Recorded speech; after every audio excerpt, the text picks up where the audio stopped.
Buenas noches. Como parte de la exhibición Dispositivo, Experimento, Participación, Exploraciones de la Imagen en Movimiento en el Perú y en colaboración entre Galería de Artes Visuales de la Universidad Ricardo Palma, el Centro Cultural Corihuasi, Alta Tecnología Andina y Centro del Sonido, presentamos este conversatorio sobre creación musical y sonora en proyectos audiovisuales de la década del 70. En esta oportunidad nos acompañan Mario Hacha y Manongo Mujica. Mario Hacha es cineasta, artista visual, museógrafo, investigador, guionista y documentalista peruano. Y Manongo Mujica es compositor, percusionista, artista visual, cineasta. Y ambos se dan a conocer, ¿no?, en la década del 70. Y el motivo de este encuentro es hablar de una película llamada Mito de Incarri, dirigida por Mario Hacha y cuya música fue realizada por Manongo Mujica. Entonces, quería ya introducirnos directamente en el tema y quizás darles la bienvenida a todos y saber un poco rápidamente de parte de ustedes cómo, cómo se da este encuentro, ¿no? Cómo coinciden para hacer esta colaboración en esta película. Bueno, estamos hablando de un trabajo realizado hace 45 años. Eso significa hace 2 generaciones y casi que ya es una pieza arqueológica para mí. En todo caso, yo creo que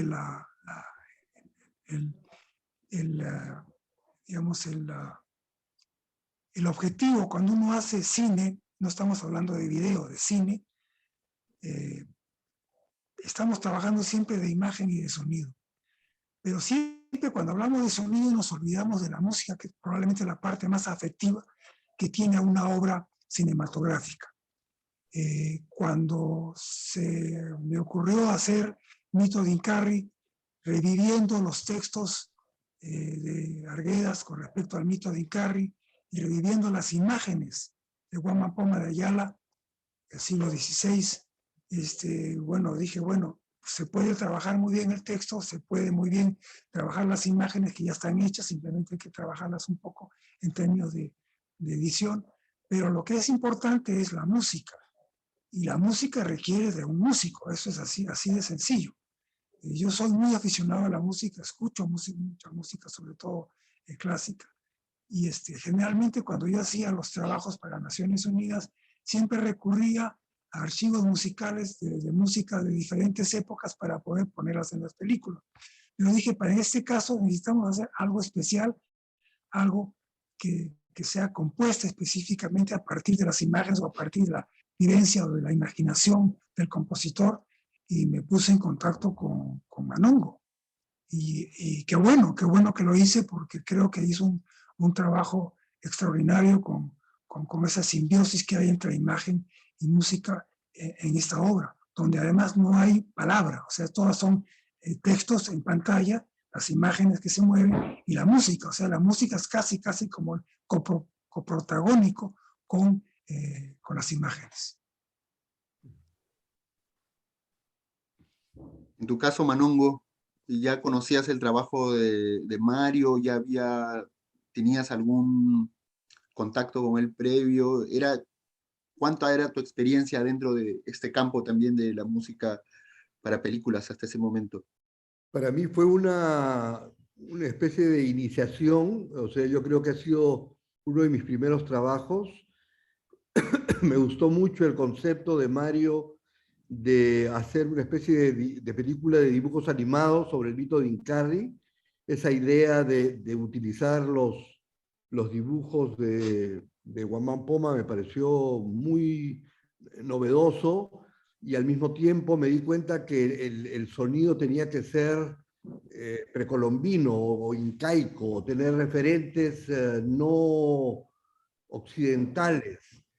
Y curiosamente en esa época yo estaba como un poco descubriendo la música de Oriente, y que es un lado que siempre me ha fascinado, el ritual musical, y yo estaba trabajando con unos gongs y con unas sonoridades que justo había hecho un viaje a Turquía y tenía unos gongs que no los había grabado nunca, y esto me dio la oportunidad como de investigar estos sonidos metálicos y al mismo tiempo encontrar un tipo de formatos, de patrones rítmicos que aumentaran esta sonoridad muy esencial, eh, como prehispánica, y se me ocurrió que solamente debería haber un elemento español,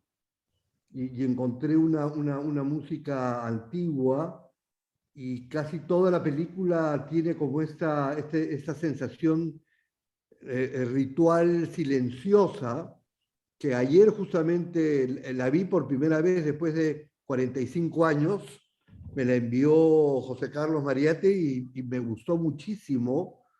Fue como descubrirme a mí y a Mario arqueológicamente, como bien dice él, y curiosamente ahí ya está presente muchas de las cosas que yo estoy haciendo ahora.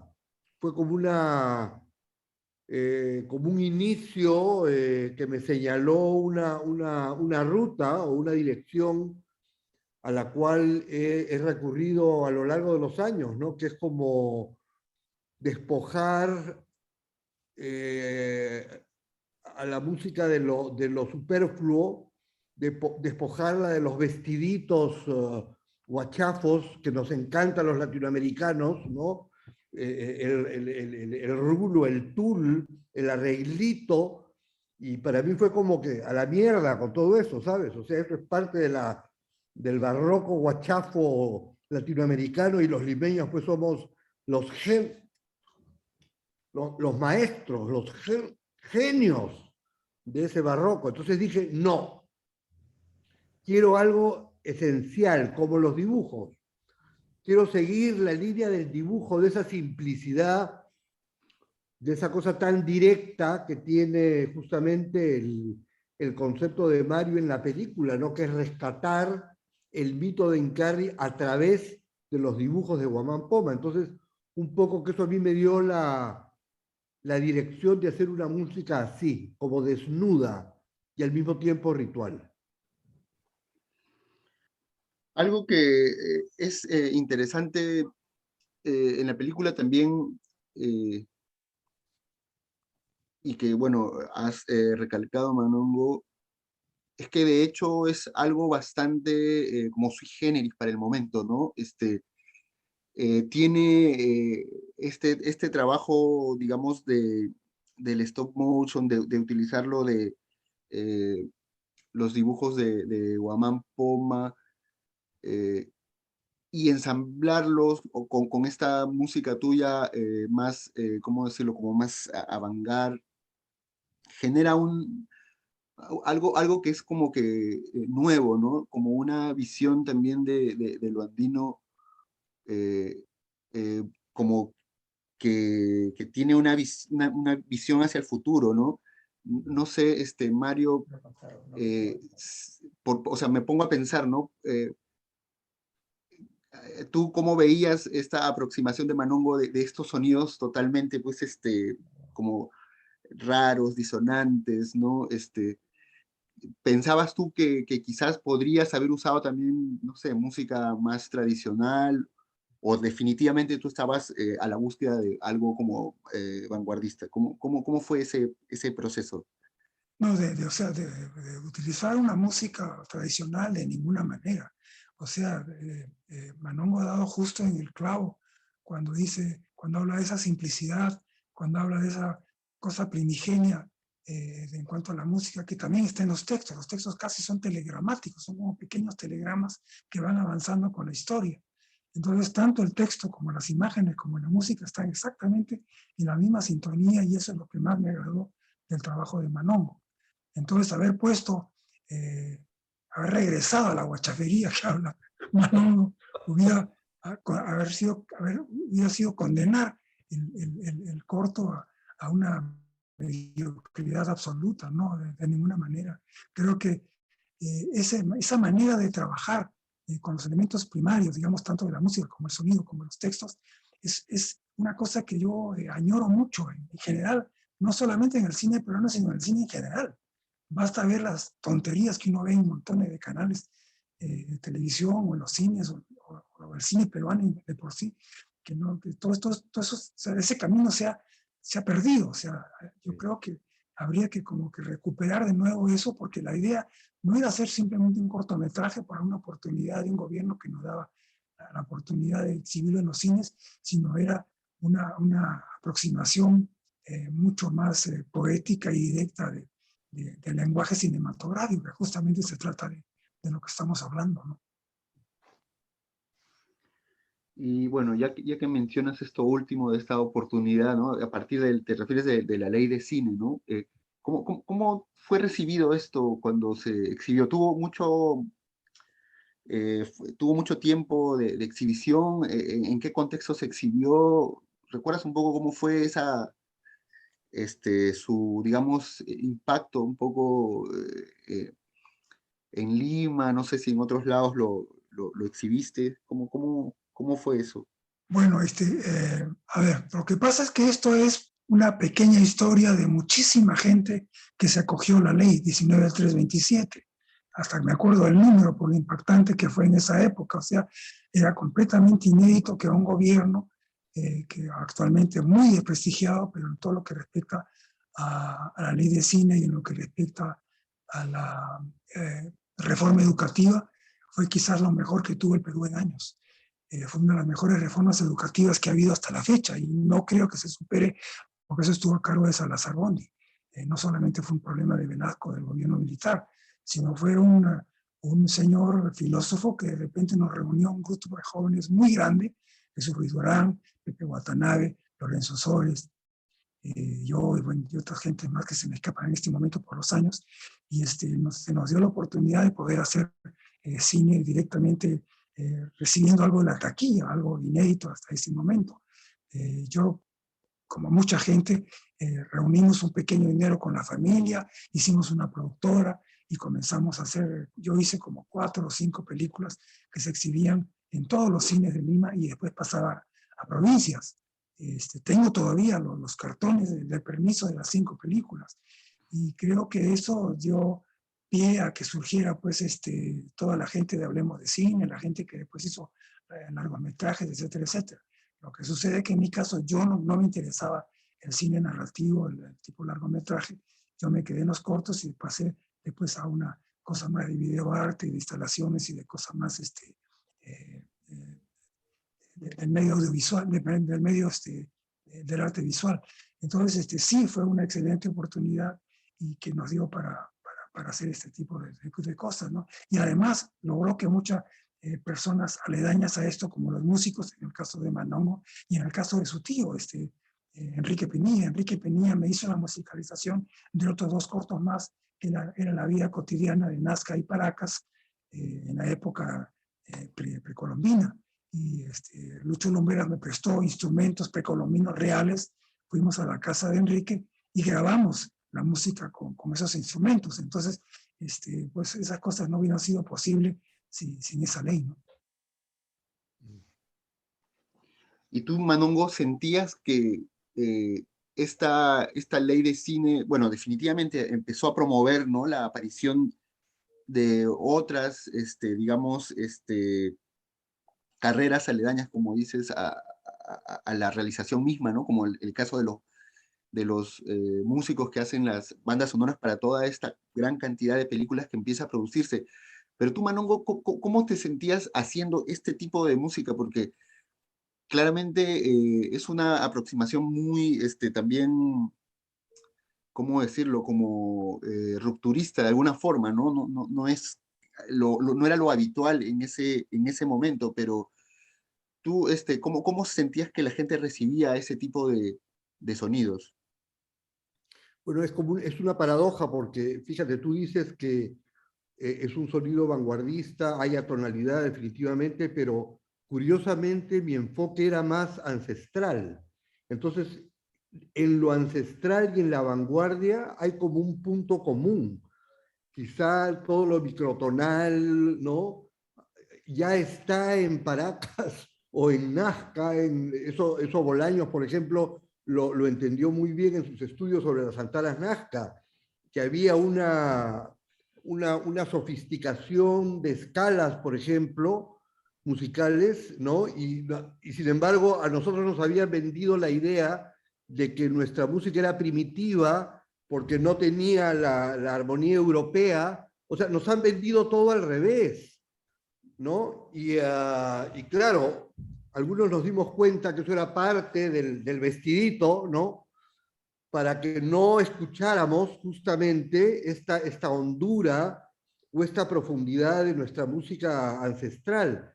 Entonces yo estaba realmente fascinado, para empezar, con el sonido de la naturaleza en esa época, escuchando como a los maestros de la percusión, que para mí es el trueno, o es el temblor, o es la niebla, ¿no? Entonces, claro, ese sonido ancestral, remoto, en los años 70, curiosamente, yo no estuve solo en eso. Han habido toda una serie de músicos, como tú bien lo sabes, Luis, de mi generación, que estábamos tras esa búsqueda, una búsqueda que incorpora el avant-garde con lo ancestral. Era como una necesidad de escuchar nuestra identidad como peruanos, pero no como peruanos occidentales, sino quizá había esta imaginación o esta cosa de mistificar el pasado peruano presente, porque eso yo creo que está presente en las huacas todavía y en centros arqueológicos, y la película de Mario para mí fue una oportunidad para acercarme a ese silencio. Yo recuerdo que creo que fue la primera vez que me di cuenta que la percusión podía ser silenciosa. Y ayer justamente viendo su película y escuchando esta música, como que yo no la he hecho, como que alguien diferente a mí la ha hecho, dije, caramba, acá hay silencio, ¿no? Hay sonido, pero también hay un silencio incorporado en estos dibujos que tienen su propia música, ¿no? Entonces, yo creo que para mí fue muy interesante, y yo creo que la ley de cine, estoy de acuerdo con Mario, fue un estímulo poderosísimo. Qué pena que eso no se ha sostenido, porque realmente ha sido uno de los logros más formidables que han habido en leyes para apoyar la cultura en el Perú.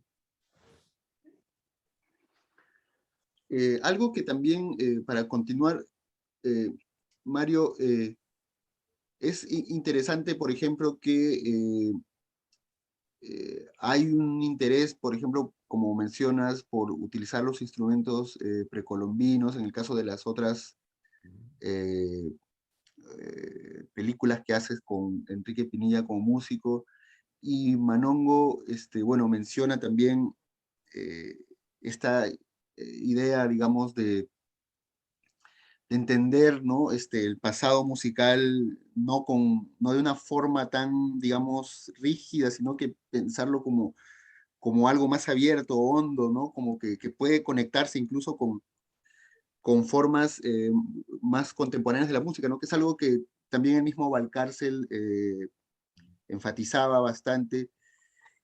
Y pensaba yo, eh, Mario, en tu interés justamente por recuperar también la iconografía, las imágenes de Guamán Poma, ¿en qué medida o cómo sientes tú que traerlo al presente en ese momento? O sea, ¿cuál era? Obviamente, hay un contexto social también que hace que la figura del Incarri, o el mito del Incarri y Guamán Poma adquieran también un peso distinto, ¿no? Quizás ¿podrías contarnos cómo te acercas a los textos de Guamán Poma? ¿Cómo fue ese interés por recuperar esos dibujos? Bueno, yo creo que con mi respuesta creo que debo regresar al momento, 1977. Yo estaba trabajando un poco antes de eso con la televisión educativa del gobierno militar. Estuvimos trabajando con Pepe Watanabe toda una serie de pequeñas cosas para esa televisión, pero lo que había en el ambiente flotando era una serie de cosas. Yo me acuerdo claramente haber mirado por la ventana del Ministerio de Educación y haber visto un aviso inmenso sobre las obras completas de Carlos Marx.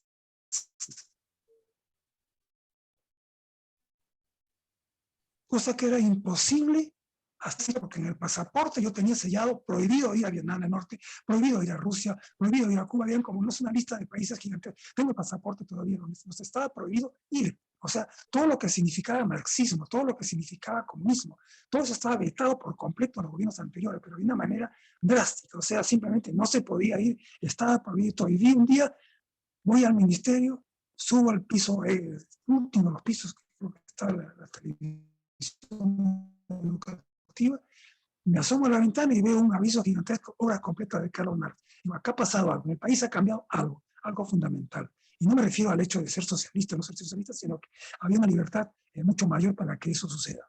Entonces, además estaba esta conciencia que flotaba en el ambiente de lo campesino. Los afiches de Jesús Ruiz Durán los tenía pegados en mi casa. Después, años después, yo me enteré que esos afiches habían inspirado a mi hija, que actualmente vive en España, para hacer todo su visualidad feminista de manera, como una lucha visual feminista que que ella ha emprendido. Comenzó en ese momento en que vio los afiches de Jesús Ruiz puestos en la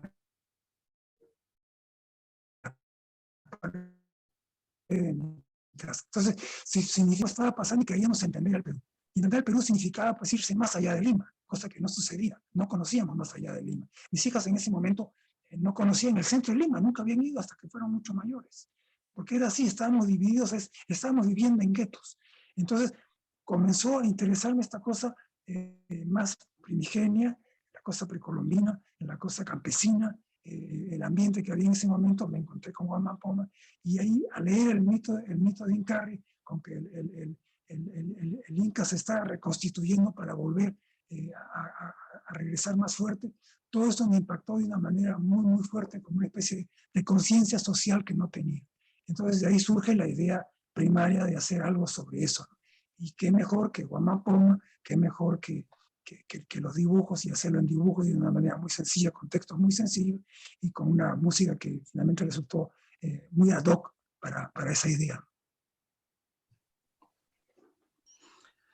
Bien, y algo que también, bueno, que ya se ha ido comentando a lo largo de la conversación, pero algo que es muy llamativo es que ya desde, por ejemplo, pienso en la experiencia de Mario, por ejemplo, trabajando con Edgar Valcárcel también, ¿no? En el canto coral de Tupac Amaru, en toda la iluminación.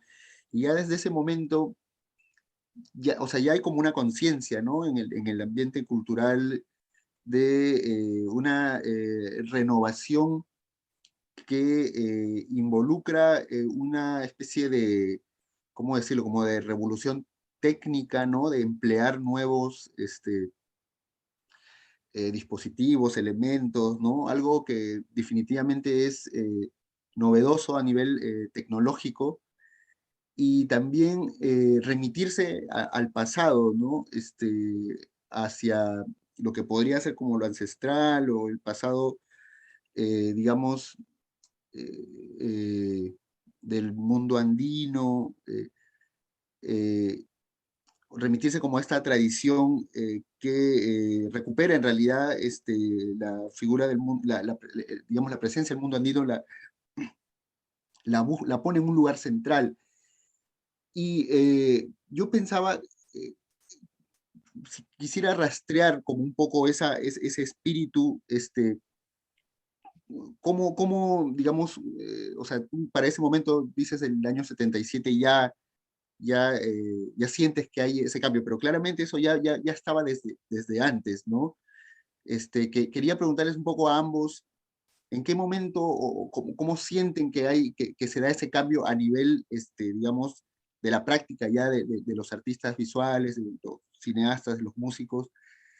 Y si sienten ustedes que ese cambio estaba teniendo un impacto también o no sé, estaba generando o había una conciencia de que esto era una especie de, no sé, como, no decir como movimiento, pero definitivamente hay una serie de artistas, personas que están, ¿no? En busca de están tras esta renovación, por así decirlo, ¿no? ¿Cómo vivieron ustedes ese cambio? A mí una cosa que me abrió el espíritu de búsqueda hacia lo ancestral, me acuerdo que acababa de conocer a Omar Aramayo y Omar Aramayo me invitó, creo que conjuntamente con Arturo Ruiz del Pozo, porque estábamos trabajando nocturno en esa época, y que fue una grabación muy importante para nosotros, y nos llevó a Puno. Y estuvimos en la Virgen de la Candelaria con Omar largo tiempo, estuvimos como 15 días, un mes. Y para mí, recién venido de Londres y todavía sintiéndome británico, despertar a la riqueza coreográfica, visual, la sensación del altiplano de Puno, de la increíble sofisticación de las danzas y los ritmos y las melodías que venían de diferentes montañas, los grupos vernaculares, cada uno tocando en su banda, era como una especie de apertura a la escucha sinfónica ancestral. Luis, y recuerdo, por ejemplo, también una cosa que me impactó, una vivencia en casa de uno de los danzacs de la Candelaria y un danzac en donde estábamos con Omar, nos invitó a comer o a almorzar, me preguntó qué es lo que más le ha tocado. Y yo le digo, ¿por qué me pregunta? Me dice, porque usted es el primer limeño que vemos en la Candelaria. O sea, nunca hemos visto gente de Lima acá y para mí eso fue un shock. O sea, sentir esta ruptura o esta desconexión que había del mundo citadino limeño con estos rituales ancestrales andinos como la fiesta de la Candelaria en Puno. Y me lo estaba diciendo uno de los principales danzacs de esta fiesta, que para ellos era asombroso ver que la gente de Lima nunca aparecía. Entonces, para él era una oportunidad de decirme a mí qué sentía yo. Y yo le dije, lo que más me ha conmovido es la tranquilidad de los movimientos de la danza. Y me dijo, pero ¿usted sabe por qué es eso así? Yo le dije, no, no tengo idea. Me dijo, pero es evidente, me dijo, es el lago. Toda la danza viene de nuestra observación del lago. O sea, solamente eso para mí ya fue como un dato enorme, ¿no? Después me dijo, usted ha estado en el Cusco, usted ha escuchado la música cusqueña, es una representación de las montañas, me dijo, no es horizontal, es vertical. Todos los cortes de los ritmos tienen que ver con la montaña, o sea, toda esa información, toda esa increíble información del vínculo de la naturaleza con la coreografía, con el sonido, la gente de Lima simplemente estaba sorda a eso. Yo creo que Arguedas debió también de sentirse en estado de shock al ver la absoluta indiferencia del mundo académico peruano ante la riqueza de la cultura andina, ¿no? Y para mí fue igual. Para mí, yo llegué a Lima y empecé a preguntarle a amigos, antropólogos, y la gente no tenía idea, no solamente no tenía idea, no les importaba. Era realmente como dos mundos aparte, ¿no? Que no había ningún puente. Entonces yo creo que lo interesante de esto que hicimos es que es un puente. Fue un puente para nosotros y para mucha gente. Saber que estos mitos, en el caso del mito de Incarri, sigue vigente, ¿no? O sea, la cabeza, seguimos buscándola.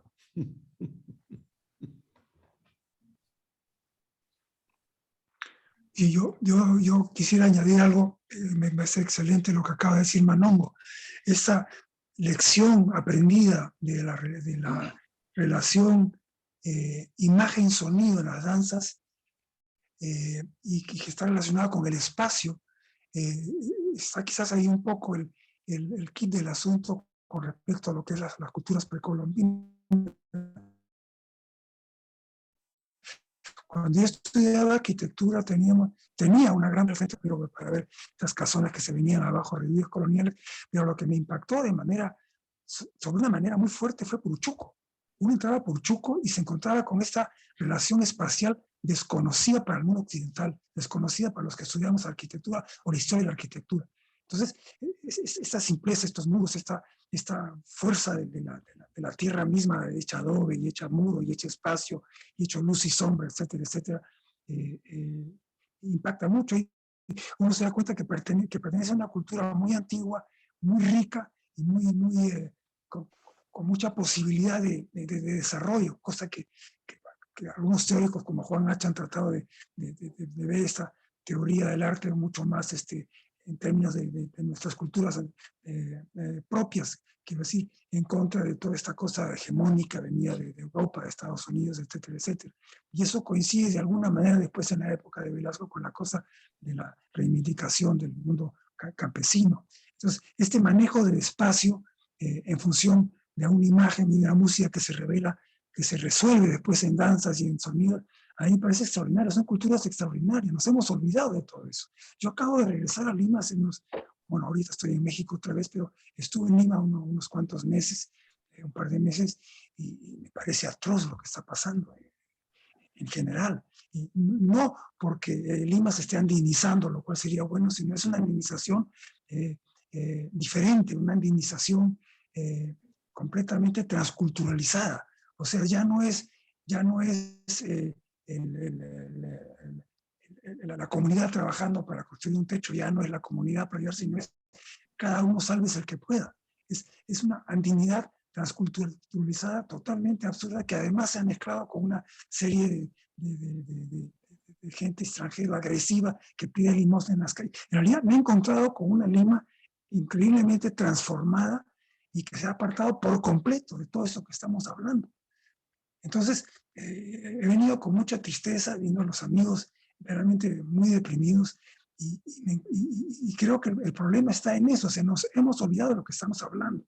La gente joven está en otra cosa, ya no ve esto, no conocen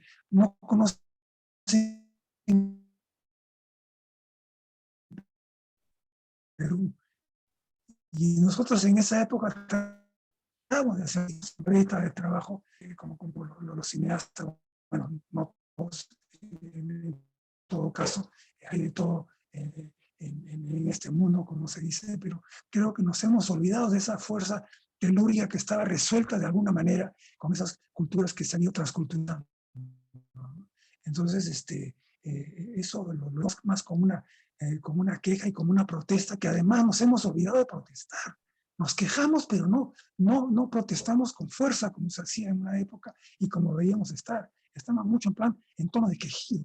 Y eso me da mucha pena porque hay mucho que hacer, como lo dijo Vallejo ya hace muchísimos años, y no se está haciendo nada. Entonces, sí duele bastante.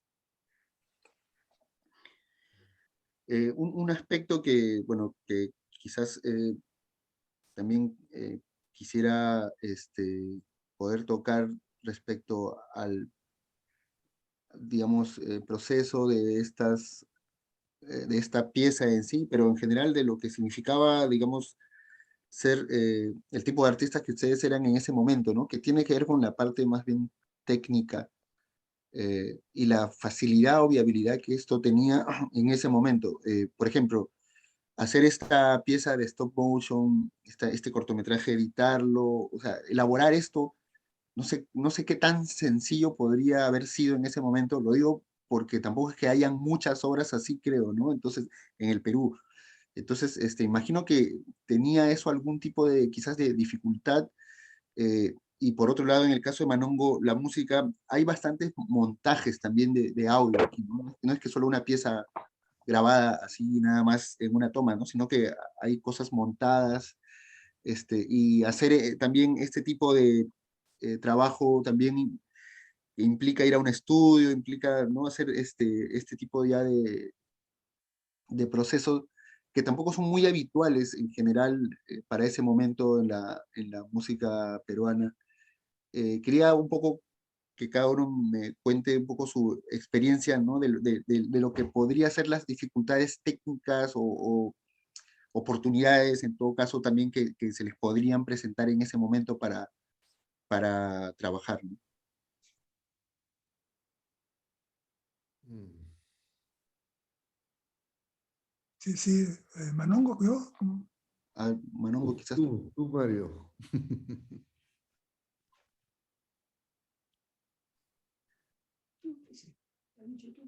Ya, bueno, ok. Mira, no, yo quería aclarar ahí un punto en el lado técnico. Nosotros, o sea, cuando digo nosotros, la gente que estuvimos alrededor del mito de Incarri, eh, tuvimos la suerte de encontrarnos con los Rosenthal, Kurt y, ay, me acuerdo, no me olvido el nombre de su esposa que todavía anda por ahí. Los Rosenthal tenían un estudio donde hacían muchos comerciales y hacían dibujos animados. Entonces tenían todo el aparataje para poder hacerlo. Además, otra cosa, en ese momento en el Perú se podía revelar blanco y negro. Película, yo lo filmé en 35 milímetros y si no me equivoco revelamos en Lima. Eh, Tanto por el lado del revelado como del copión. Y ahí entra a tallar Arturo Sinclair. Arturo Sinclair en ese momento tenía una productora que hacía ese tipo de trabajos para partir del negativo revelado, hacía el positivado y el sonido. O sea, teníamos cierta autonomía de trabajo, cosa que hoy día yo le hablo a esto a un joven y me va a decir, pero ¿cómo? ¿Cómo puede ser posible? O sea, aquí no hay nada de eso, no hay laboratorio. Todo eso desapareció por completo. Hasta las personas ya no están ahí. Arturo está en Chile, Tomás Frey, que tenía esta cosa revelada de estar en Estados Unidos, muchísimos años que ya no sé nada de él, pero teníamos esa posibilidad que se estaba armando poco a poco en el Perú para poder hacer un cine con cierta autonomía. Entonces estaban los Rosenthal, tenían su estudio de animación, yo tuve, digamos, la suerte de haber estudiado arquitectura y poder planificar las cosas, que para los dibujos animados es muy importante planificarlo. Uno lo planifica cuadro por cuadro, dibujo por dibujo, con láminas que están secuenciadas no solamente en tiempo, sino en dimensión y en aproximación. O sea, hay un trabajo arquitectónico muy cercano a los planos de un edificio, de una casa, muy cercano.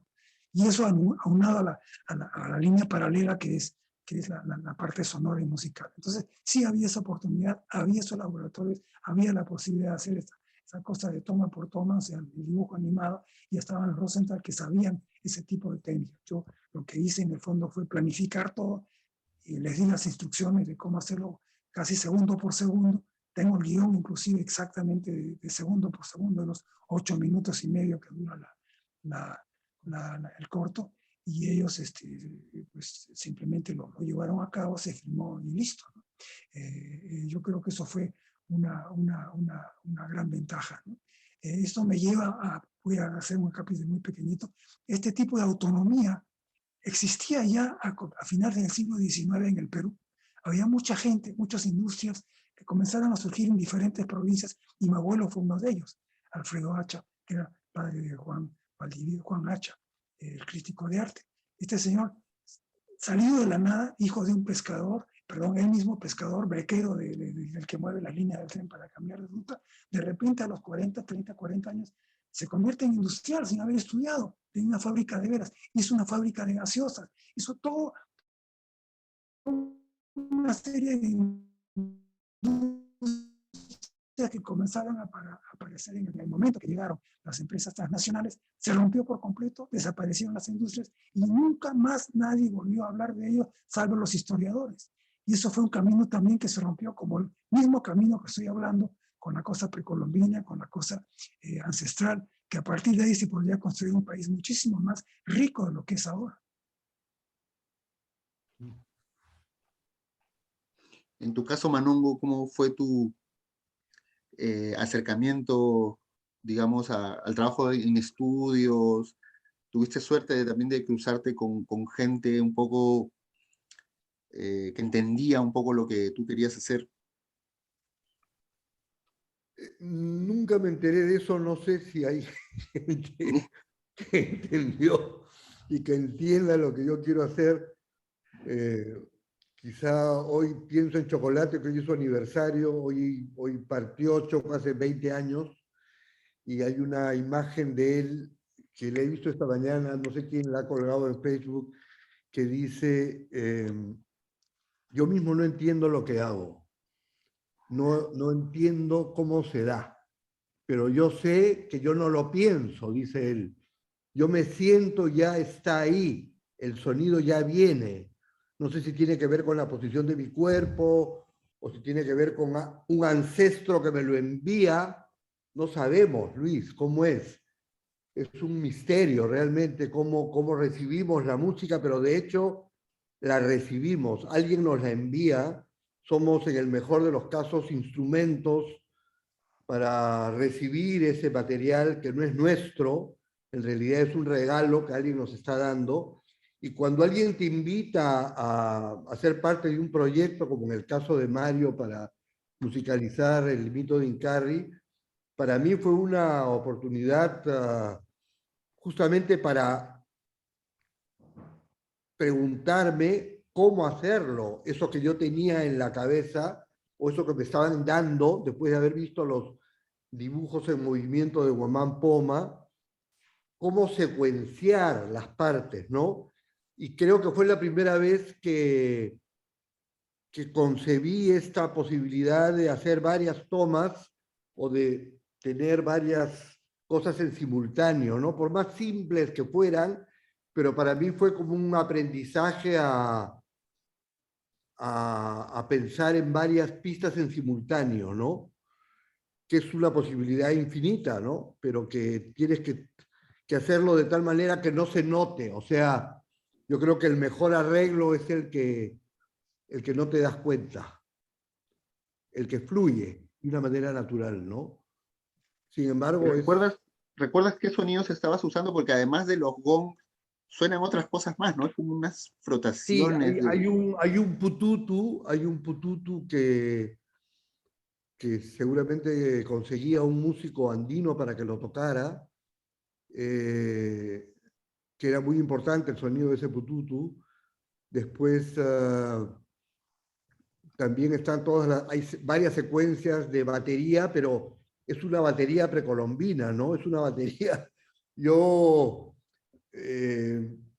curiosamente siempre me interesó mucho las fotos de Martin Chambi, y hay fotos de Martin Chambi en donde aparecen baterías en el Cusco con formatos de músicos andinos, y yo empecé a investigar un poco y es curioso, pero hay un foxtrot incaico.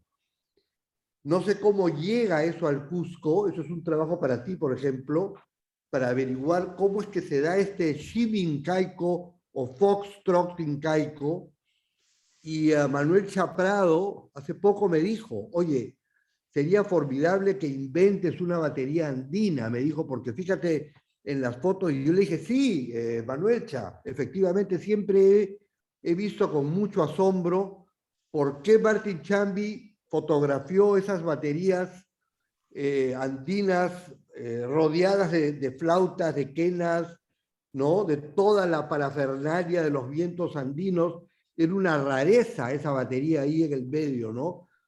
Entonces, un poco sobre la base de esa imagen de una batería andina, es que yo me aluciné un sonido que fuera propio nuestro, ¿no?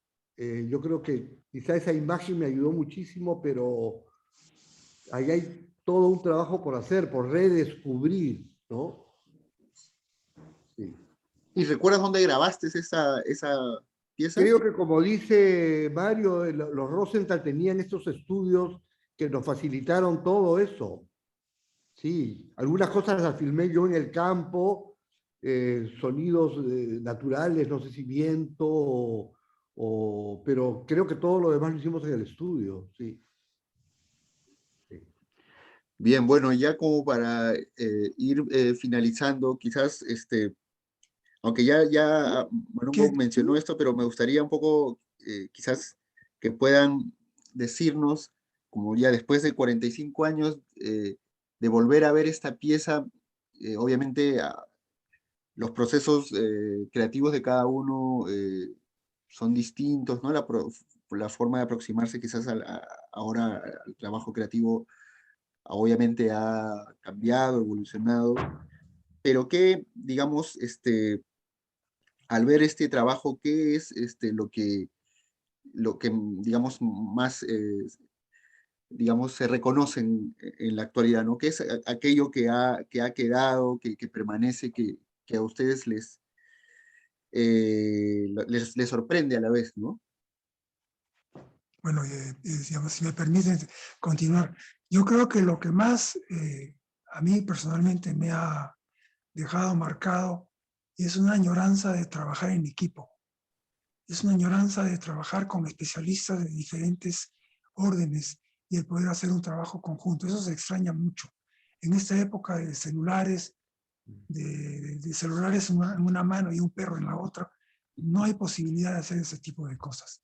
Yo creo que el hecho de trabajar en conjunto es el gran secreto de la, eh, del impulso creativo necesario. La creación es un misterio, como dijo Manongo.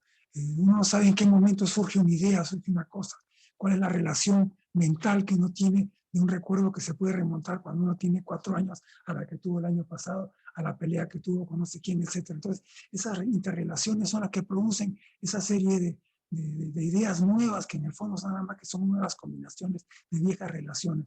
Ese misterio de la creatividad y de la imaginación siempre va a ser así, pero ahí está, y no se olvida de eso. Pero el trabajo creativo en conjunto es lo que más estimula a las personas, no importa cuál sea su ámbito de trabajo. Pero lo que a mí me gustaría ahora, proyectando un poco hacia el futuro y viendo un poco, la vez pasada que entré ahí a la sala de exhibiciones donde, donde se ha puesto, donde está en este momento Mito de Incarri, me encontré de que lo que estaba proyectado no estaba en la pantalla de televisión. Y esto me causó una alegría muy grande porque eso fue hecho para eso, para ser proyectado en una pantalla y ser visto muy grande con grandes parlantes como en un cine. Entonces, eso me gustaría recuperarlo con el Mito de Incarri. Y para esto le hago un llamado a Manongo. Yo sé que su archivo, como él mismo dice, es un desmadre, no encuentra nada. Yo hace unos años le entregué los originales ya sincronizados de la música. Si eso se pudiera encontrar, me parecía extraordinario el poder cambiar el sonido que en este momento tiene, que ha salido del sonido óptico de una pieza que estuvo en exhibición, que pasó por todos los cines, con todo el deterioro de lo que eso significa, y volver a restaurar el sonido original. Si pudiéramos hacer eso su música, estoy seguro ganaría muchísimo más. Gracias, Manongo. Ok, bueno, voy a tomar ese reto de Mario. Y nada, sí, me encantaría restaurar. Yo también creo que el potencial de esa banda sonora da para mucho y sería bello volver a hacerlo, sí. O sea, volver a potenciar la sonoridad de lo que ya está hecho. Así es. Sí. Y sobre lo que preguntaba, que qué reconoces tú ahora de ese periodo en ti, Manungo, de Bueno, ese Manongo que está haciendo ese experimento de esta banda sonora para el Mito de Incarri. wow. Yo reconozco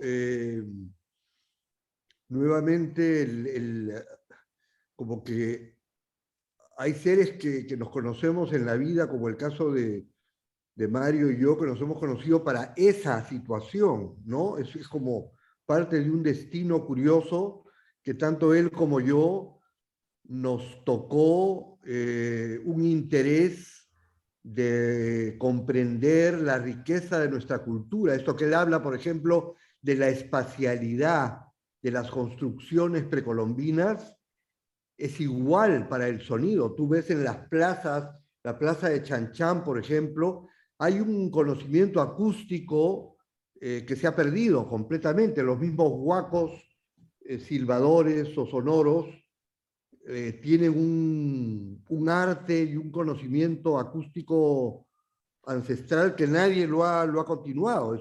Se han llevado el secreto a la tumba. Entonces, es una paradoja, ¿no? Que en pleno siglo XXI todavía hay seres como nosotros, no sé si es por la poesía, no sé si es por la necesidad de unir o integrar las artes, que todo el mundo prehispánico, precolombino, tiene una fuerza, es como un llamado a lo esencial, a un arte que toca lo sagrado y toca una pregunta muy honda en nosotros, ¿no? Es una pregunta que seguramente no tiene respuesta, pero estamos en estado de pregunta cuando estamos en contacto con ese pasado ancestral. Eso es mi resumen sobre el mito de Incarri. Bien, bueno, muchas gracias a ambos, a Mario y a Manongo, por su participación y por el testimonio, ¿no?, sobre esta obra, El mito de Incarri, que actualmente se puede ver en una muestra que se llama Dispositivo, Experimento, Participación, Exploraciones de la Imagen en Movimiento en el Perú, con la curaduría de José Carlos Mariátegui, que está eh, en el Corihuasi actualmente, y que le recomiendo bastante que la vea, porque creo que es una visión, ¿no?, de todo lo que está ocurriendo, los cambios, transformaciones a nivel de la imagen en movimiento en el Perú en los años 70. Así es que, bueno, muchas gracias nuevamente y espero que nos veamos pronto. Ok, Luis, gracias a ti y a José Carlos. Ok, Gracias, gracias. Mario. Muchas No, gracias. a ti un saludo, un abrazo a todos y gracias, José Carlos, por reunirnos a los tres o a los cuatro. Gracias.